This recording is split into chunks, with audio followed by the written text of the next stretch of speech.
또 내가 새 하늘과 새 땅을 보니 처음 하늘과 처음 땅이 없어졌고 바다도 다시 있지 않더라. 또 내가 보매 거룩한 성 새 예루살렘이 하나님께로부터 하늘에서 내려오니 그 준비한 것이 신부가 남편을 위하여 단장한 것 같더라.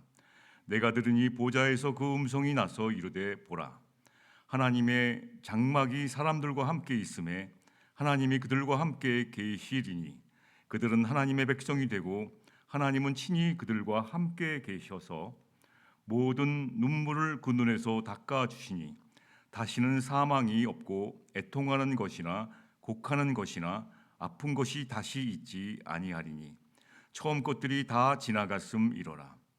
보좌에 앉으시니가 이르시되 보라, 내가 만물을 새롭게 하노라 하시고 또 이르시되 이 말은 신실하고 참되니 기록하라 하시고 또 내게 말씀하시되 이루었도다.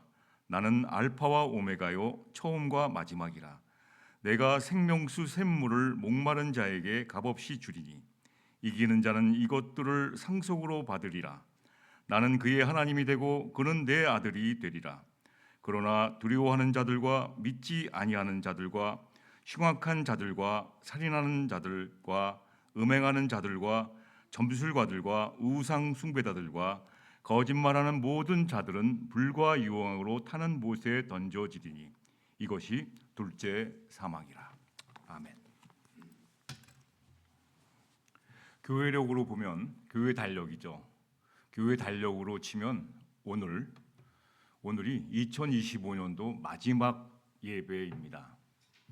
세상적으로 보면 아직도 망년에도 남아 있고 송년 마지막 12월 달도 남아 있지만 교회 달력, 교회 절기 계절로 보면 오늘이 마지막입니다. 그럼 다음 주부터는 이제 주님 오실 것을 기다리는 대강절, 대림절 첫 번째 주가 시작돼서 2026년도로 넘어갑니다.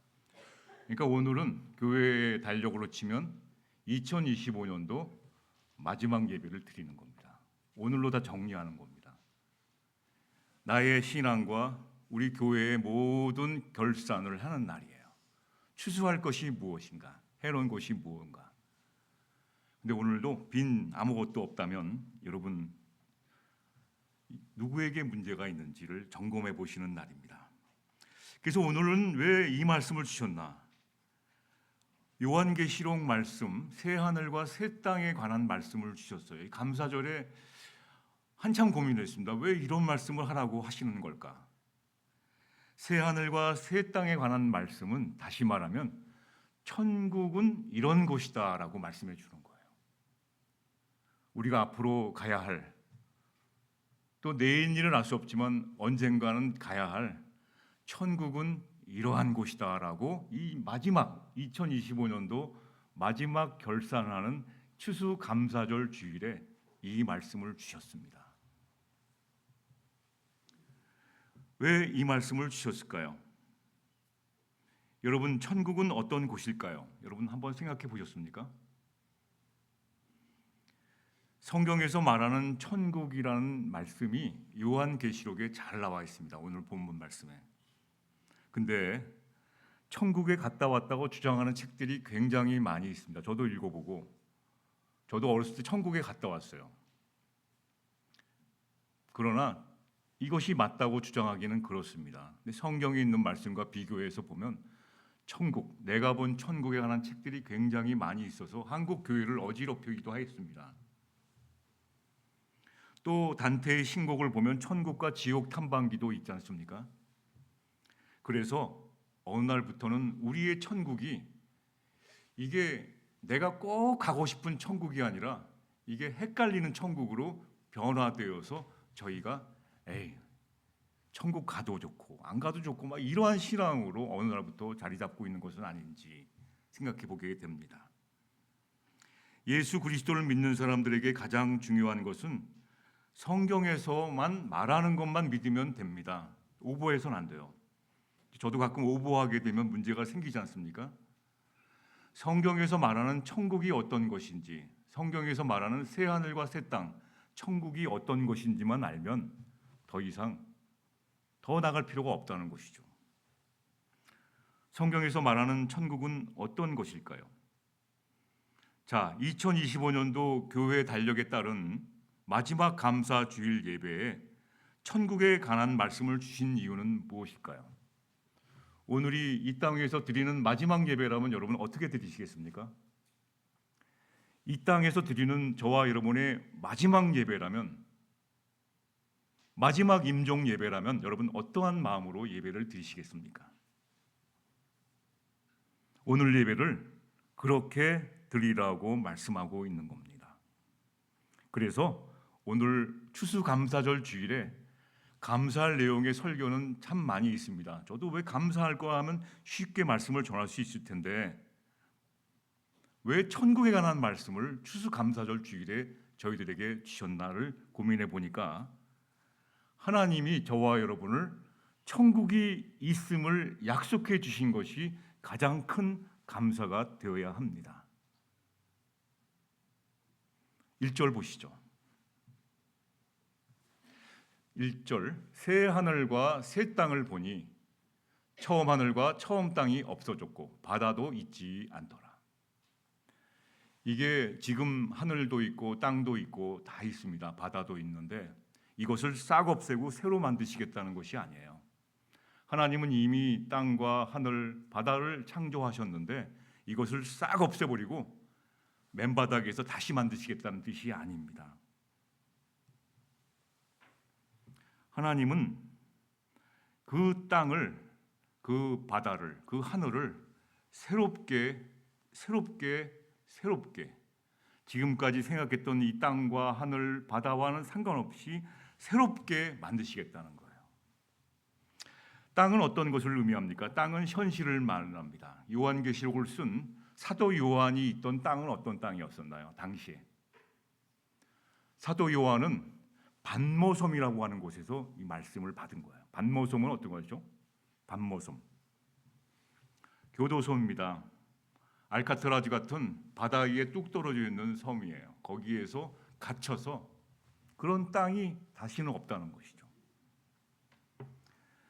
당시에 그리스도인들은 어떻게 살았습니까? 이 땅에서 예수를 믿는다는 이유로 너무너무 가난했고 너무너무 힘들었어요. 예수를 믿는다는 이유. 왜 그랬을까요? 요한계시록이 있던 그 당시의 사람들은 예수를 믿는다는 이유로 삶이 너무 비참했어요. 어떻게 비참했나요?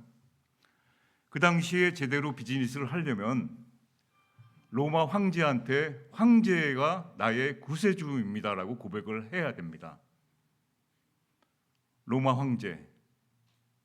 황제가 모든 권력을 쥐고 있기 때문에 그 황제한테 황제 숭배를 해야지만 상인 조합에 가입해서 비즈니스를 할 수가 있었어요.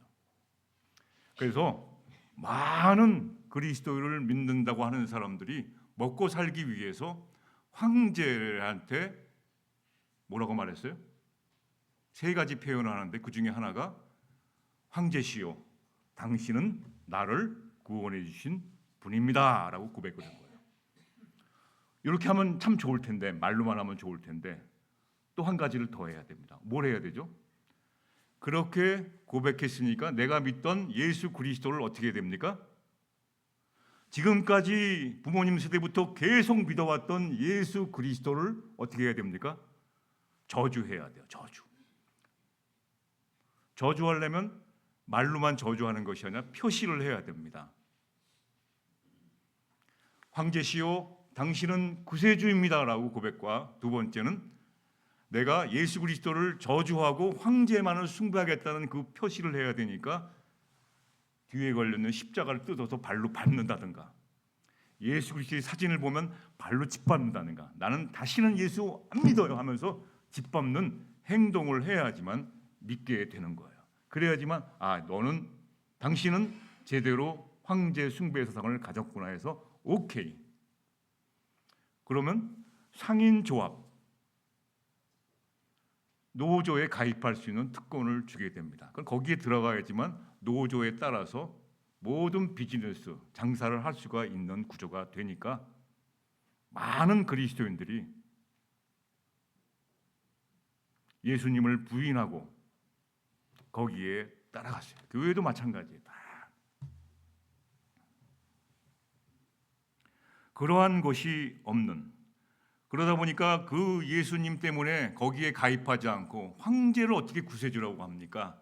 나는 죽어도 못합니다라는 그리스도인들이 자식들과 어떻게 했습니까? 가난과 궁핍하고 날마다 하루하루가 힘들었어요. 그래서 뭘 했습니까? 포도주를 읍게해서 교회에서 사용하는 성만찬 포도주를 만들어서 교회에 납품하는 일을 하면서 먹고 살았던 거예요. 그럼 교회는 어떻게 됩니까? 5불짜리면 더 줍니다. 넉넉하게. 고생하는 거 아니까. 교회가 그렇게 하는 거예요. 덕이 있는 교회가 돼야 합니다. 더 주는 거죠. 하늘은 그러한 땅이 그렇게 고생했던 땅이 이제는 없고 새로운 땅이 되니까 얼마나 감사합니까? 하늘은 바라보면 원망스럽기도 하늘의 소망만 두고 사는 거죠. 지금 이 땅에서는 고생하지만 저 하늘의 소망이 있을 것이다. 하늘에. 저희 한국이 굉장히 어려웠습니다. 전쟁과 그런 곳에서 굉장히 어려웠어요. 저희 부모님들은 너무너무 힘드셨어요. 자식들 먹여 살리는 건 너무 힘들어요. 어렸을 때 보면 부모님은 새벽부터 나가서 고생하셨어요. 한국이 보릿고개라는 말 있지 않습니까? 이제 먹고 살만한 것을 세계적으로 공식 선언하는 것이 1980년대 말입니다. 그 전까지는 한 끼 먹는 게 사람들에게는 너무너무 중요했어요. 그 전에 살던 부모님들은 하늘만 바라보고 하나님이 내일 음식을 주지 않으면 살 수 없는 정도로 힘든 그러한 소망을 두고 살았다는 것이죠. 이들이 하늘을 원망이보다 내일은 알 수 없으니까, 내일 먹을 것을 알 수 없으니까 하늘의 소망을 두며 살았던 것이죠. 그래서 원망스러웠던 하늘이 되기도 하고 소망을 가진 하늘이 이제 다시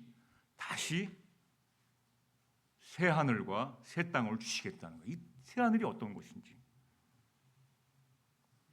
바다는 또 왜 새로 주실까요? 바다도 다시 있잖아요. 그 전에 있던 바다가 다시 없던 거예요. 요한이 감옥에서 이렇게 보니까 바다만 보여. 사방에 알카트라즈 같은 감옥이니까 바다만 보이지 않습니까? 이 바다가 무슨 낙이 있습니까? 저 팔레스버데스나 바닷가에 사는 사람들 새벽부터 나가서 일하느라고 바다 한번 구경 못하고 사는 사람도 굉장히 많으시더라고요. 바다. 이 바다는 무엇을 의미하는가요? 바다는 외로움입니다. 외로움. 격리되어 있다는 거예요. 육지와는 떨어져 있는 격리. 두렵다는 거예요. 바다는 파도가 언제 칠지 모르는 두려움을 가지고 있다는 거예요. 요한계시록에 나오는 바다라는 의미는 뭐냐면 이 바다에서 뭐가 나왔냐면 적그리스도가 나온 거죠.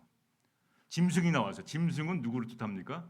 당시에 예수 그리스도를 믿는 백성을 괴롭히는 로마 황제를 짐승이라고 표현했거든요. 네로 황제라고 부르지 않았어요. 그리스도인들은 저 짐승. 그 짐승 그러면 우리가 다 알아요. 아, 쟤를 말하는구나. 요한계시록에 나오는 바다는 혼돈과 재앙, 무질서와 파멸을 의미합니다. 권력을 잡았다고 해서 무질서하고 파멸하고 그런 것을 의미하는 이 바다, 그런 바다에서 나온 짐승과 적그리스도, 이러한 세상이 다시는 없는 세상이 된다는 거예요.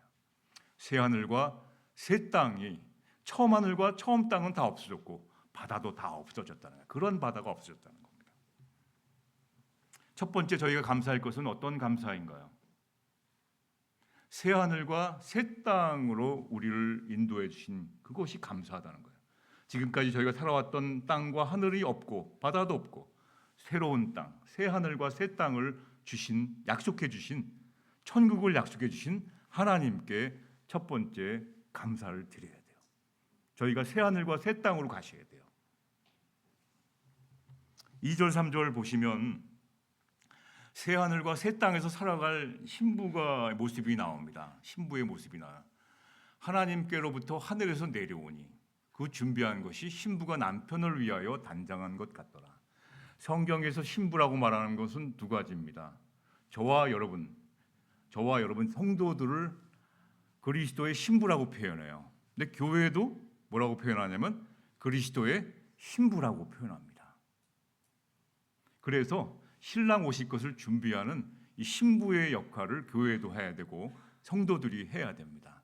신랑을 맞이할 준비를 하라는 거예요. 저희의 신앙생활은 다시 오실 예수 그리스도를 맞이할 준비를 하는 겁니다. 단장하고 계셔야 돼요. 막 그냥 아무렇게나 하고 있다면 허겁지겁 막. 2절 3절 보면 놀라워요. 새 하늘과 새 땅에서 영원히 함께 살아갈 신부의 모습인데 이 모습은 어디서 많이 본 것 같지 않습니까? 에덴 동산에서 한번 이미지를 에덴 동산으로 한번 가보시기 바랍니다. 에덴 동산에서 하나님께서 신부된 하와를 어떻게 됐나요? 아담에게 데려다주는 장면이 있어요. 성경에 그것이 있습니다. 하나님께서 하와를 너 아담한테 가라 이렇게 하지 않으셨어요. 창세기 2장 22절에 보면 창세기 2장 22절 222 창세기 2장 22절에 보면 하나님께서 하와를 아담한테 가라 이렇게 하지 않고 하나님께서 하와를 데리고 아담한테 인수인계 해줬어요. 결혼식 할 때 아버지가 신부를 데리고 신랑한테 가져가라 이렇게 주는 것처럼 인수인계 해줬다는 거예요. 하나님이 하늘에서 내려오니라고 돼 있어. 내려오니. 우리는 천국은 내가 가야 되는 줄만 알았더니 그게 아니라 우리를 천국으로 데려가기 위해서 맞이하러 오셨다는 거예요. 데리러 오신 거예요. 여러분 이해가 되십니까? 내가 고생해서 내가 열심히 살아서 가야 하는 것이 천국이라는 개념보다는 데리러 오신 거예요. 데리러. 가만히 있는데 데리러. 나는 단장만 하고 있었더니 맞이하러 다 온 거예요. 그래서 여기서 새 예루살렘은 승리한 교회를 뜻합니다. 이 승리한 교회라는 것은 어려운 시절을 겪었어요. 과거에 신사참배도 있었고 우리나라로 보면 어려운 전쟁도 있었고 저희 미국에서는 팬데믹 시절도 있었고 정말 힘든 시절을 겪었어요. 그때 다 교회들이 손났습니다. 어떤 교회는 손났지만 끝까지 버틴 교회. 여러분 저희 때 팬데믹 때 저희가 어떻게 예배를 드렸습니까? 뭐 지나온 얘기를 하자는 것이 아니라 어떻게 예배를 드렸습니까? 그 어려운 시절을 견딘 교회가 새 예루살렘 교회. 그래서 우리는 죽어서 천국에 간다고만 생각하는데 여기서 신부는 새 이스라엘 하나님의 백성들을 맞이합니다. 맞이하러 오는 거예요. 하늘에서 내려오니 그 준비한 것이 신부가 남편을 위하여 단장한 것 같더라. 그래서 성경에서는 주님이 다시 오는 날 하나님의 천국이 하늘의 땅에 임재하는 거예요. 들어오는 거예요. 없어졌다가 다시 만드는 게 아니라 다시 임재하는 거예요. 이 땅을 뒤덮는 거예요. 이 땅을 덮는 겁니다. 그렇다면 왜 천국을 소개하면서 가장 먼저 새 예루살렘 교회의 신부 얘기를 사람 얘기를 하는 거예요? 신부 얘기를 왜 합니까? 새 예루살렘 교회는 어떤 장소였냐면 결혼식 올렸던 장소예요. 하나님과 신랑 신부가 결혼식 했던 장소인데 그것을 어찌 잊을 수가 있겠습니까?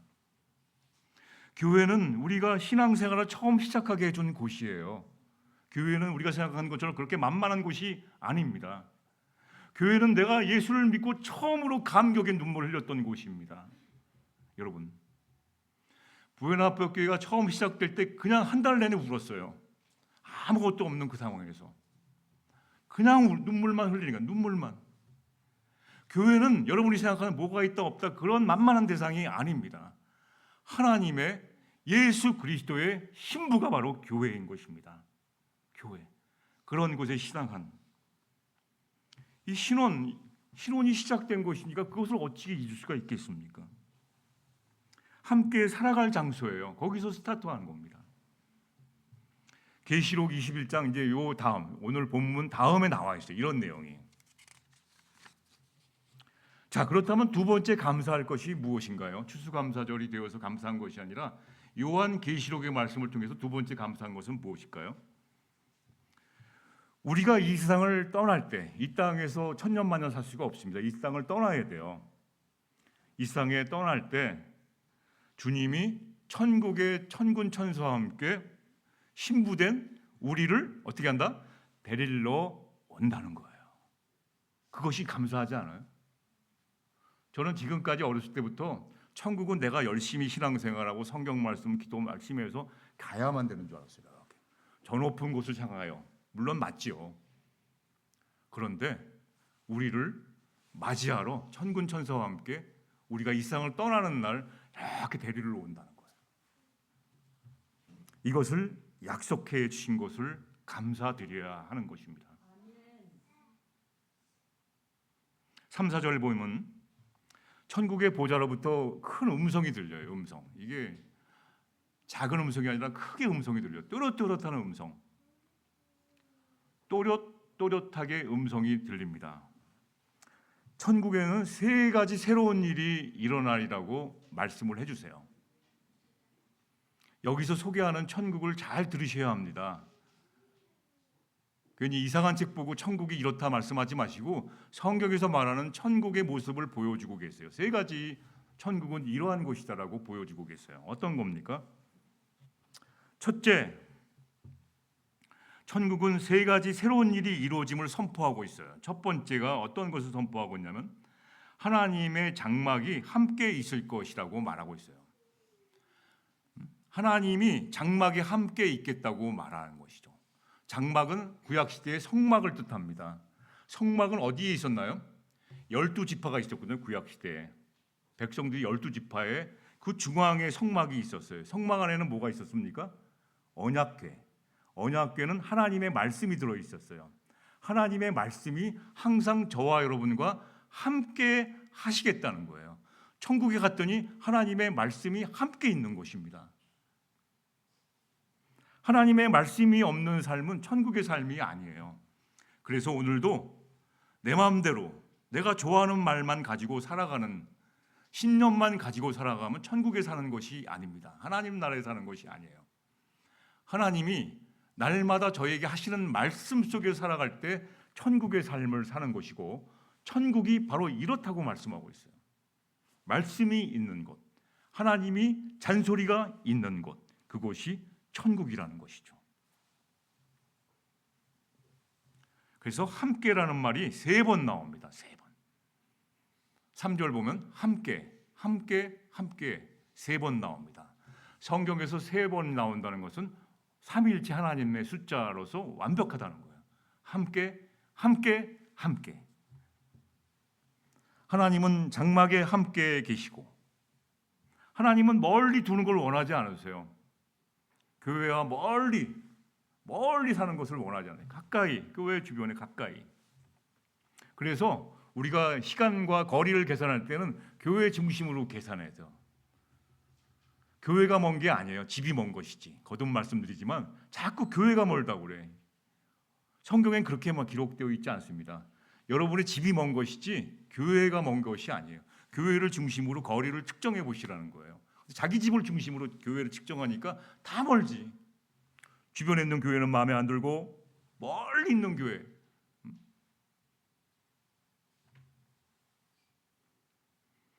하나님은 하나님의 말씀을 내 삶의 중심에 두는 것을 원하십니다. 함께 그것을 원하시는 거예요. 천국에는 하나님, 내 마음이 하나님 말씀의 중심에 되어 있는 삶을 살게 된다는 거예요. 천국은 그러한 일이 일어나리라 라고 소개해 주고 있어요. 그래서 고린도전서 13장 13절 믿음, 소망, 사랑은 항상 있을 텐데 그 중에 제일은 사랑이라. 항상 말씀이 있다는 거예요. 믿음, 소망, 사랑은 항상 있을 것. 죽어서 천국에 가더라도 그 말씀 가지고 있는데 그 말씀은 항상 있다는 것이죠. 이제 약 5분 정도 남았습니다. 오늘 감사 고백이 있음. 5분 동안에 천국을 소개한다는 것은 무리지만 여러분이 귀 있는 자는 들으시기를 주님의 이름으로 부탁드립니다. 세 번째, 둘째, 어떤 것이 일어날까요? 하나님이 함께 하시고 4절에 보니까 천국은 이러한다 이러고 보여주고 계세요. 어떤 겁니까? 같이 읽어보시죠. 시작.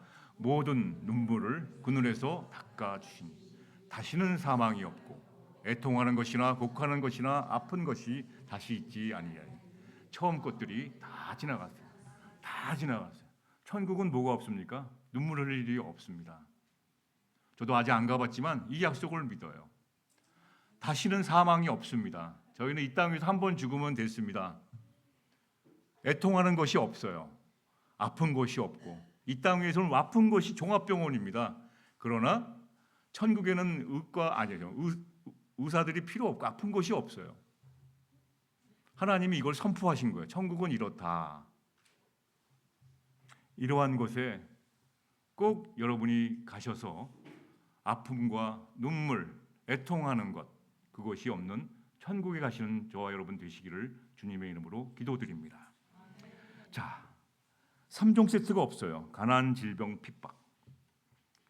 자, 그렇다면 감사할 것이 무엇인가요? 저와 여러분은 두 번째 죽음이 없는 천국에 가게 하심을 감사해야 돼요. 인간은 누구나 첫 번째 죽음을 맞이합니다. 근데 둘째 죽음이 있다는 거예요. 두 번째, 둘째 사망이라는 말이 있습니다. 세 번째 감사가 저와 여러분이 첫 번째 죽음은 다 누구나 받아들이는데 또 죽지 않는다는 거예요. 예수님께서 다시는 목마르지 않게 해주신다는 약속을 해주셨습니다. 예수님은 십자가의 죽음을 통해서 목마름을 경험해 보신 분이세요. 예수님은 십자가의 죽음을 통해서 목마르다, 너무나 안타까운 목마름을 경험해 보셔서 저와 여러분에게 어떤 말씀을 하셨나요? 요한복음 4장 13절 14절 보시면 예수께서 대답하여 이르시되 이 물을 마시는 자는 다시 목마르려니와 내가 주는 물을 마시는 자는 영원히 목마르지 아니하리라. 내가 주는 물은 그 속에서 영생하도록 솟아나는 샘물이 되리라. 물에는 두 종류가 있습니다. 세상이 주는 물이 있어요. 세상이 주는 물은 무엇일까요? 세상이 주는 물은 솔로몬이 다 경험해 봤어요. 명예, 부인이 몇 명이라고 그랬죠? 다 경험해 봤어요. 솔로몬은 다 세상이 주는 물은 또다시 목마르다는 거예요. 헛되도다. 그러나 예수 그리스도가 주시는 물은 영원히 목마르지 않는 영원한 생명을 주신 물이라는 것이죠. 이 물을 저와 여러분에게 약속해 주시고 이것을 믿는 자에게 주신다고 하는 것이 감사할 제목이 돼야 한다는 것입니다. 그런데 저희는 이 땅에서 한 번 죽게 되고 두 번 죽는 자들이 있다는 것이에요. 저희들은 이 한 번만 죽음으로써 영원한 생명을 살아가는데 이 두 번 죽는 자가 있다는 것이에요. 누구일까요? 둘째 사망은 어떤 자들일까요? 쭉 넘어가서 8절 한번 보시죠. 8절로 보시면 같이 보시죠. 그러나 두려워하는 자들과 믿지 아니하는 자들과 흉악한 자들과 살인하는 자들과 음행하는 자들과 점술가들과 우상 숭배자들과 거짓말하는 모든 자들은 불과 유황으로 타는 못에 던져지리니 이것이 둘째 사망이라. 불과 유황은 지옥을 말하는 겁니다. 거기에 가는 사람들이 있다는 거예요. 지옥에. 저희들은 천국 얘기를 하는데 지옥 얘기도 같이 나와요. 자, 둘째 사망이 이루어지는 자는 저와 여러분은 둘째 사망이 없는 자로서 감사를 드렸는데 둘째 사망이 있는 자들이 어떤 자들인지를 알아야 될 거 아닙니까? 어떤 자들일까요? 처음에 시작을 믿지 아니하는 자들로 시작해요. 믿지 아니하는 자들. 두려워하는 자들과 믿지 아니하는 자들로 시작해요. 두려워하는 자들과 믿지 않은 자들. 이들은 뭘 두려워했고 무엇을 믿지 않았나요? 로마 황제가 너 황제 숭배 안 하면 너 상인조합에 못 가입할 거야 그랬더니 어떻게 됐어요? 살아계신 예수 그리스도를 믿지 아니했어요. 그래서 두려워하는 마음으로 로마 황제한테 가서 뭐라고 그랬어요? 황제시요 당신은 구세주입니다라고 고백을 했고 그 다음에 뭘 했어요? 자기가 들고 있던 십자가를 부서뜨리고 다시는 예수를 어떻게 됐어요? 저주했죠. 베드로가 예수님을 3번 부인할 때 어떻게 부인했나요? 그냥 부인한 게 아니에요. 자세히 보면 이 방식 따라서 예수님을 저주하며 부인한 거예요. 그게 문제인 것이죠. 그냥 난 예수님을 안 믿을 거예요. 나는 예수님 몰라요. 예수님은 전혀 모르겠어요. 이렇게 고백한 게 아니라 예수님을 저주하면서 부인한 것이죠. 둘째 사망하는 자들은 예수님을 믿지 아니했다는 거예요. 천국이 있다는 것을 믿지 아니했어요. 삶이 두려웠어요. 가난이 두려웠고, 가난은 하나님을 믿는 자들에게는 가난하게 만들지 않아요. 깁땡. 내가 약할 때 나를 스트롱하게 해주셨고, 내가 가난할 때 부유하게 해주신 하나님을 믿지 않았던 거예요. 그걸 두려워한 거예요. 오늘 당장 먹을 게 없으니까 에라 모르겠다. 예수님을 저주하고 부인하고 황제요 살려주십시오. 구세주입니다. 이렇게 하지 않은, 이렇게 했다는 거예요. 이러한 자들, 순간의 편안과 순간의 그 안위를 위해서 이렇게 살았던 거예요. 두려워하면서 믿지 아니한다. 다른 성도들은 어땠습니까? 예수를 믿는다고 해서 사자굴에 끌려갔어요. 그거를 갈 수가 없어. 어떻게 예수님이 황제냐고 부인하면서 사자굴에 끌려가서 자식들 굶기고 배고픈 가운데도 함께 얼싸안고 우리 살아보자. 하나님은 그러신 하나님이 아니야. 하나님은 살아계시다. 예수 그리스도가 나의 구세주다라고 하면서 힘있게 그렇게 나아갔던 사람들이에요. 그런데 그렇지 않는 자, 그걸 두려워해서 살아가다 보면 나쁜 흉악한 사람이에요. 남을 죽여, 또 살인까지 해. 음행하는 자들, 점술가자들의 말을 잘 들어. 점쟁이에게 얘기하면 바로 답을 주잖아요. 오늘 운수가 어떻습니까? 오늘 운세는 이쪽으로 가지 말고 서쪽으로 가십시오. 이렇게 말하니까 금방 알아듣지 않습니까? 우상 숭배자는 로마 황제한테 끝에 뭐라고 거짓말하는 자들, 무엇을 믿지 않았고 무엇을 두려워하였으며 무엇에 대하여 거짓말하였을까요? 무엇에 대하여 거짓말했을까요? 무엇을 믿지 않았을까요? 무엇을 두려워했을까요? 앞에서 말씀드린 천국에 보여주신 세 가지를 믿지 않았어요. 첫째가 뭡니까? 하나님이 우리와 영원히 함께 있을 것이라는 것을 믿지 않았어요. 두 번째 뭘 믿지 않았나요? 뭘 두려워했어요? 하나님께서 자기 백성들의 눈물을 닦아주시고 애통하고 곡하고 아픈 것이 없게 해주는 그 천국의 소망을 믿지 않았어요. 세 번째 뭘 또 믿지 않았나요? 두 번째 사망, 이 땅에서 죽는 거는 한 번으로 족한데 또 죽는다는 것을 믿지 않았어요. 둘째 사망이 없다는 것을 믿지 않았어요. 다시는 죽음이 없고 슬픔이나 울부짖음과 고통도 없을 것이라는 말씀을 전혀 믿지 않고 조롱했어요. 말씀을 정리하겠습니다. 천국이 있음을 믿지 못하고 오직 이 세상의 향락과 즐거움에 도취되어 그것을 유지하기 위해서는 어떻게 됩니까? 사람들에게 못된 짓을 해야 돼요. 사람까지 죽여야 돼요. 자기가 살기 위해서. 음행. 모든 역사는 밤에 이루어진다고 그래요. 비즈니스 하는 사람들이 접대하고 또 그러다 보면 이게 음행, 점장이의 말 듣고 따르고 이 정치인부터 해서 온 나라가 점쟁이들 때문에 아주 그냥 우상 숭배, 하나님 외에 다른 것을 섬기는 것, 여기에서 예수 그리스도에 관한 믿음을 거짓말하는 자들이에요. 언제 하나님이 천국이 없다고 그랬고 지옥이 없다고 말씀하셨습니까? 황제를 우상으로 삼아 권력과 부를 탐하고 아첨하고 거짓말하는 모든 자들이 가야 할 곳이 불과 유황으로 타는 못에 던져지리니 또 죽는 거예요. 심판하는 때 또 죽는 거예요. 저희들은 영원한 생명을 살고 하나님과 함께 사는 천국의 삶을 사는데 이들은 또 죽는 거예요. 여기서 하는 거예요. 불과 유황으로. 오늘 감사 예배에 내가 드릴 감사의 고백이 여러분 무엇입니까? 2025년도 올해로 끝나요. 교회력으로는. 감사의 고백이 뭐예요? 올 한 해 동안 하나님이 주신 새 하늘과 새 땅에 대한 약속들을 진실로 내 마음의 중심에 믿고 감사드릴 수 있는 저와 여러분이 된 것을 감사합니다. 하나님 감사합니다. 이러한 진정한 감사가 여러분 마음의 중심에 있기를, 이러한 고백이 이어지기를 예수 그리스도의 이름으로 기도드립니다.